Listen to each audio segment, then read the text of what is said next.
Respected students, welcome back everyone. Today's video is about the data modeling in Power BI advanced concepts.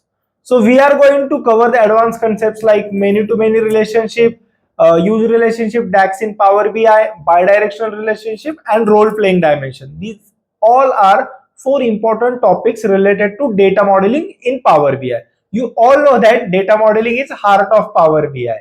And even I have made one basic data modeling video. If you have not seen that video, you can check here. You have given very good response to that video. More than 30,000 views are there. Okay, so now let's start with the video. But if you are new on channel, make sure you are subscribing and pressing bell icon for all upcoming videos and stay till end. Definitely you will learn many things in this video. So the first topic is about many to many relationship.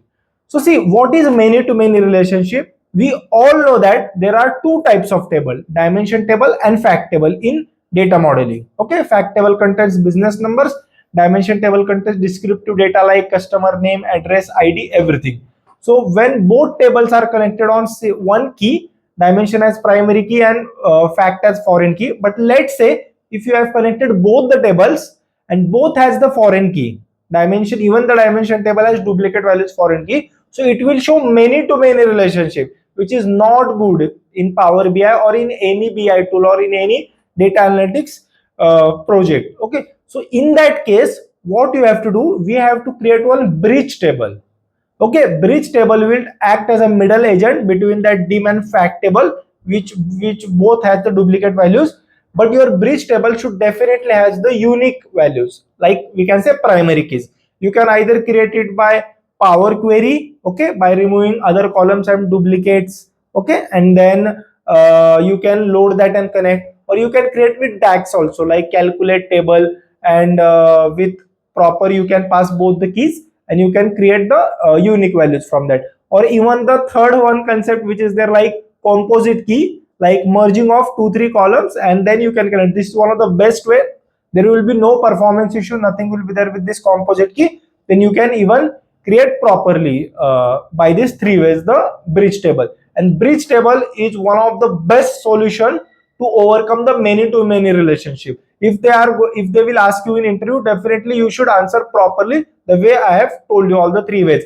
If you want to see detail, one short I have created short video, you can see here. Okay, you can go and see the shots of 2 minutes properly I have told. But even if you want practical video on all these things, you can comment down. I will come with the practical example and tell you in detail. Okay, so the second topic is like use relationship in Power BI, use relationship DAX. So we all know that, again I'm repeating, there are two tables, dimension and fact table. So when we will connect on one simple key, the common key between the two tables, there will be active relationship, and between two tables there can be only one active relationship. That is the strict rule of Power BI data analytics. Okay, so if you are connecting second relationship or third relationship, will it connect? Definitely it will be connected, but it will be inactive. It is there in dotted lines. Active is there in complete solid lines. So there can be many relationship between two tables, but there will be only one active relationship compulsory and multiple inactive relationship. But what if for your calculations in Power BI report, if you require the second relationship which you have created, which is inactive, and if that is required in your calculation, what to do in that case? It is not filtering. So there is one solution, use relationship DAX. So how you will write that measure, like calculate of total cell, use relationship you will pass, and both the keys you will pass of fact table and dimension table. This is the only best way how you can overcome this solution. Cross filter and all other things are there, but this user relationship performance wise also it will not give that problem. So whenever you are working in Power BI report, you have to take care of the solution which will not impact performance wise also in the report. Okay, so this is the best practice of user relationship to convert inactive relationship into active one. Okay, third one is bidirectional relationship. So bidirectional relationship, it comes when there are multiple fact table. We all know that. And see, if multiple fact tables are there, then it will be galaxy schema. It's not a best practice to have multiple fact table. Only one fact table should be there. like in star schema, snowflake schema. That's the best practice.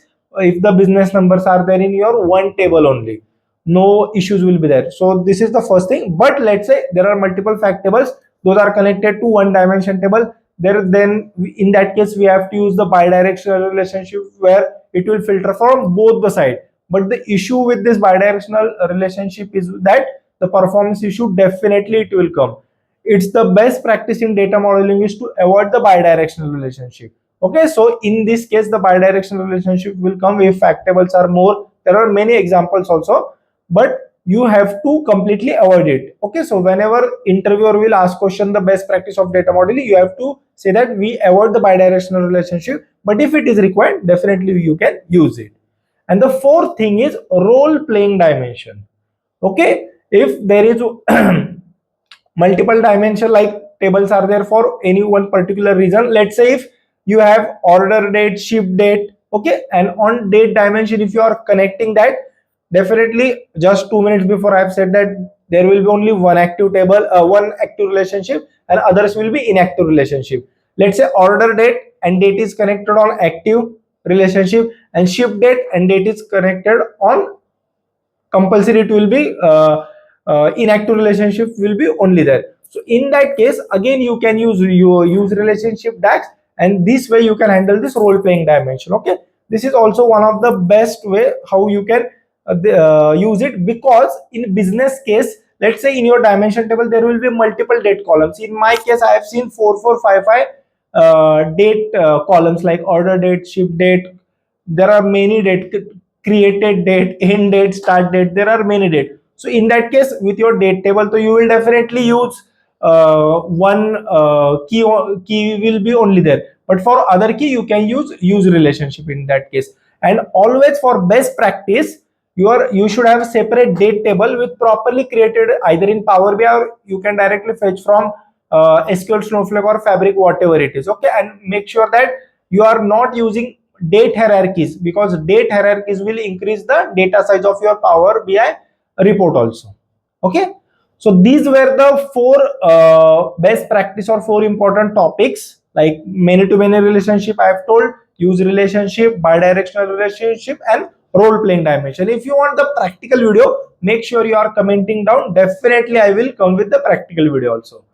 So thanks for watching till end everyone, and if you are new on our channel, make sure you subscribe and press bell icon for all upcoming videos. Thank you everyone.